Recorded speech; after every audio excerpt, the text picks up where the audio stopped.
British Columbia Institute of Technology acknowledges that our campuses are located on the unceded traditional territories of the Coast Salish nations of Musqueam, Squamish, and Tsleil-Waututh.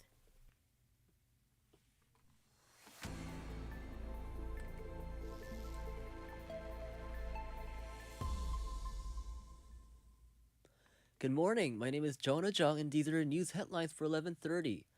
Surrey libraries are providing care and compassion for their patrons through storytime. Reporter Eden Chipperfield reports on what sensory-friendly storytime features. Surrey libraries are bridging storytime with sensory-friendly practices as part of their sensory-friendly Storytime Hour. The Storytime Hour upholds an adaptive sensory environment for those who have sensory processing needs or on the ADHD or autism spectrum. The library provides headphones, puzzles, coloring pages, and sensory toys preceding the storytime. Sensory-friendly activities are being introduced into communities to help alleviate stress and support positive interactions between attendees. The Storytime Hour occurs every week across all Surrey Library branches. Eden Chipperfield, BCIT News. Vancouver's downtown eastside has had people experiencing homelessness and drug-related issues. The province of British Columbia will initiate a fund that can bring more resources to nonprofits.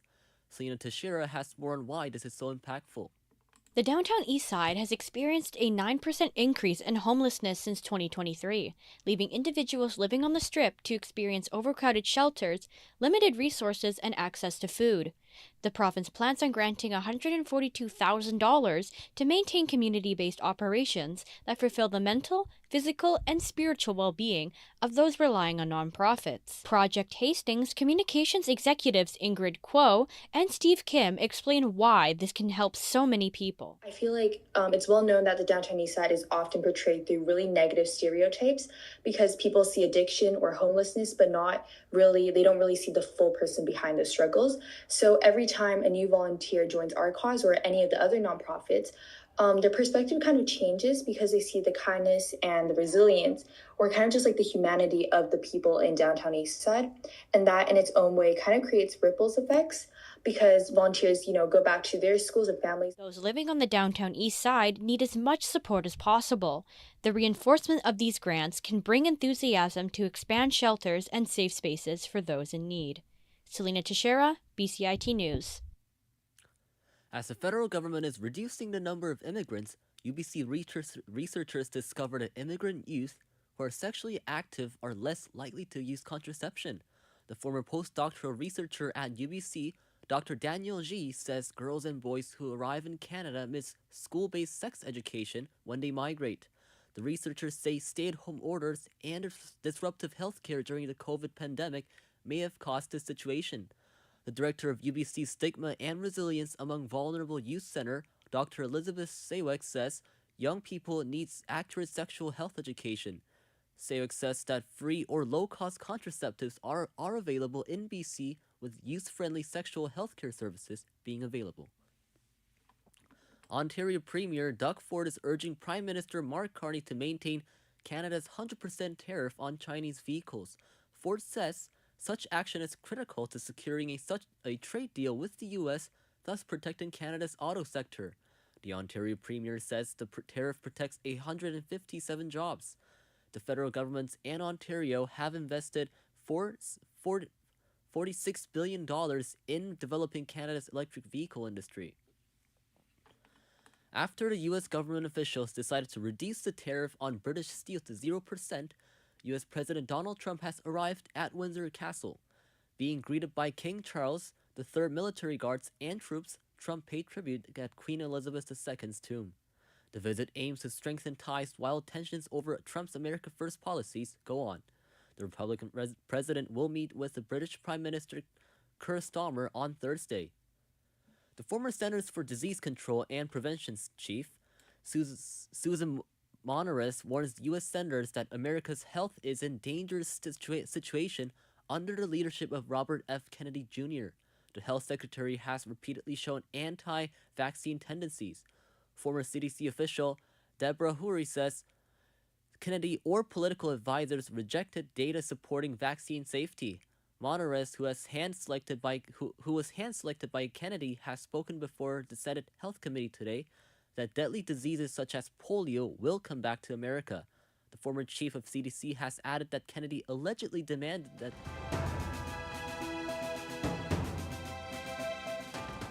Stay tuned for more on BCIT's 1680 The Crow.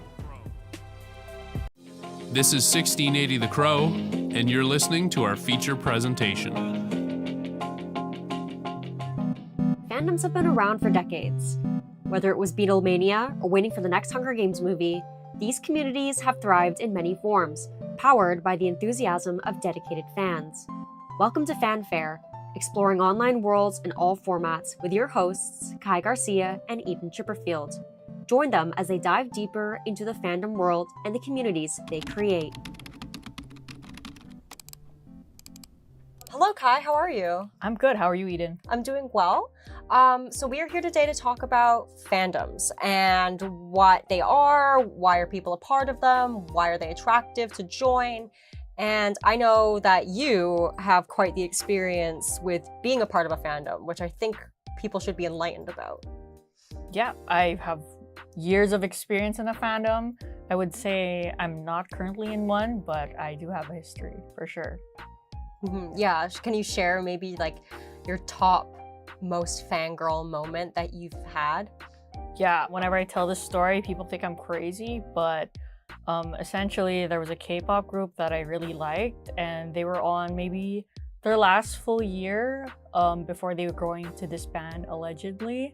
So I said, let me go fly on a plane, go all the way to Thailand, spend a bunch of money so I could meet them, have a picture with them, and go on the barrier and just shout my lungs out.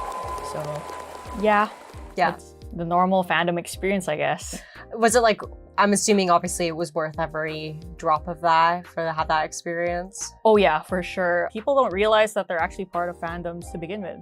Like boys, I don't know if they would admit that liking a sports team is actually being part of a fandom. It's not just a girls thing. Anime is also part of a fandom, so I was wondering if like you had your own instances. I did go through a spell of being definitely a big fangirl. For those who had the unfortunate pleasure of knowing me in high school, there was a very big period of time where I only wore fandom shirts. Harry Potter, Doctor Who, those were like my main two. But one fandom that I was like very a part of was Once Upon a Time, the show. It was filmed in Steveston, so it was like a bit more of a personal connection, and I actually went to a few filmings that I forced my dad out to. But I ran a fan account that at one point had like over 1,000 followers, which it was just posting edits, posting about the show, theories about the show, and I made friends in the Netherlands I would talk to, which is like kind of wild to think about how I was 15 online, but I was very much a part of that fandom, to the point I had people from the show liking my posts and commenting on the posts. And as like a fangirl, that was basically winning the lottery. I think it's really interesting in my position when I was speaking to people who are part of this fandom, who were like living in Holland, who were living in like Connecticut, it really like shrinks down this idea of time and space, which is something that Dr. Mori Mikami from the University of British Columbia talks about. You know, online has a strength in that it's always available. It's getting rid of borders that are, you know, like physical, geographical borders. It's also something where a lot of times you can communicate asynchronously. So that means that, you know, you don't have to coordinate your schedules with somebody, and so that you can, you know, both be at the same place at the same time, or be present to have a conversation at the same time. You know, it's something where you can chip in when you have time, and so can other people. Also, for some people, I think they prefer the asynchronous nature because it gives them some time to think about and formulate a response. The part of social media, which is becoming a tool, is the fact that you can create communities without ever having to meet them, be a part of a group without having to meet them. And I've said this, but like social media is in fact becoming more of a tool. And I think fandom culture has thrived significantly on platforms like Reddit, like Discord. It's very interesting to see that, and we've both been a part of it as well. We've been witnesses of how it is fostered online. Like during the pandemic, it tightened up, so it got me through tough time. So essentially when I was there, it made me sort of escape reality or made me forget about what I was going through. So I owe it a lot to those fandoms. I feel like that's a common thread that a lot of people go to or is drawn to, is that they became fans of a certain group or community because of the pandemic.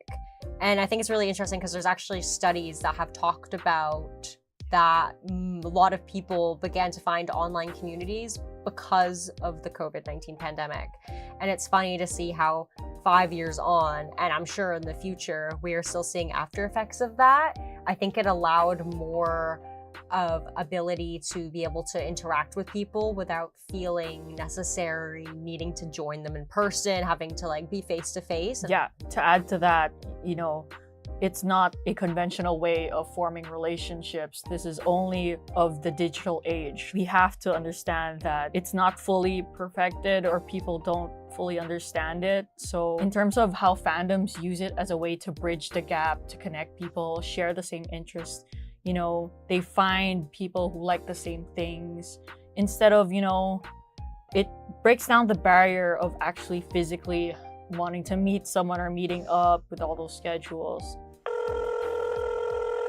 Developing and fostering connections with people who you really care about and care about you, and you know, engaging with people who uplift you and who bring joy to your life, and similarly trying to bring joy to their life. We even talked to a bunch of people. So you went to SFU and you met a bunch of people. I did. And they talked about the importance of social media. Can you like share that experience with us? Yeah, for sure. So I had the pleasure to speak Heath from SFU Anime, and something that he said is that he actually wasn't a fan of anime until he joined the SFU Anime Club. Like similar to the pandemic, about the pandemic, he basically went to SFU during the middle of lockdown, and he wanted to join a club, and this was one of the last clubs that was standing. And when he went in, he basically just was going to look for friends. And not only did he make the friends, but he picked up this like amazing hobby essentially, and now he's a huge fan of it. He's the president. Well, which is kind of incredible how he started, his words, hating it, and then now he's the president of an anime club.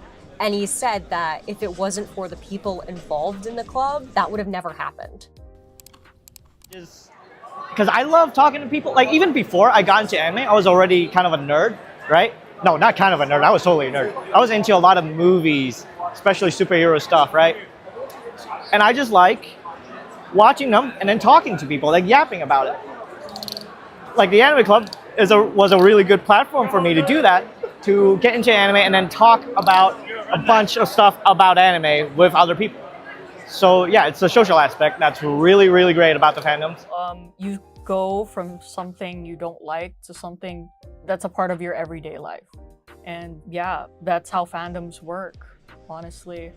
When we met up with the local BCIT anime club, Nathan, when we talked to him, he said that he uses anime as a tool to like motivate himself like in everyday life. You know the character Bakugo from My Hero Academia?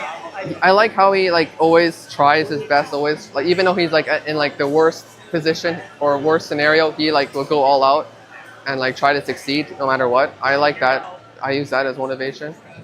I think just the anime is for everyone. No matter what you're interested in, there's always a show for you. You know, these shows are a part of a different reality. It can bring us back to reality as well, and we can apply it to our everyday lives. And you know, like he said, it was so funny when he said animation's not just a show for kids. Animation in general, it's for everyone. And I would say the same thing for fandoms. People would argue that it's a younger generational kind of thing, but with all the people we talk to, different ages, people from different backgrounds, you know, sexualities, ethnic groups, it's inclusive to all, for sure. For sure, and I think that's why these communities are attractive, that people want to join them, is because it is a way to connect without having to be in front of someone. And it was something that I found interesting what you were just saying about Nathan from BCIT Anime, similar to Priscilla from SFU Swifties, who I spoke to today.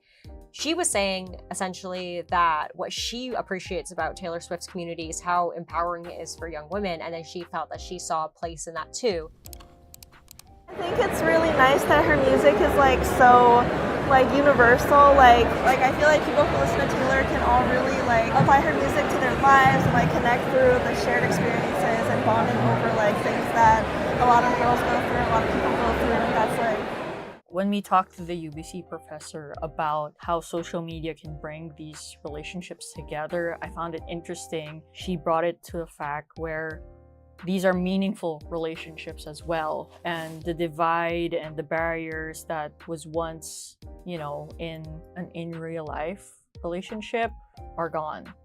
Yeah, for sure. And I think something that I had my eyes opened about, and I won't speak for you, but I think that was something that you experienced, was how positive interactions were. Because I hear a lot about the negative. I was almost digging for the, hey, what are the bad interactions you've had? Have you had negative experiences? And overwhelmingly, the answer was no. That surprised me in the best way. I could say it was a past of my life and I'm no longer actively in one.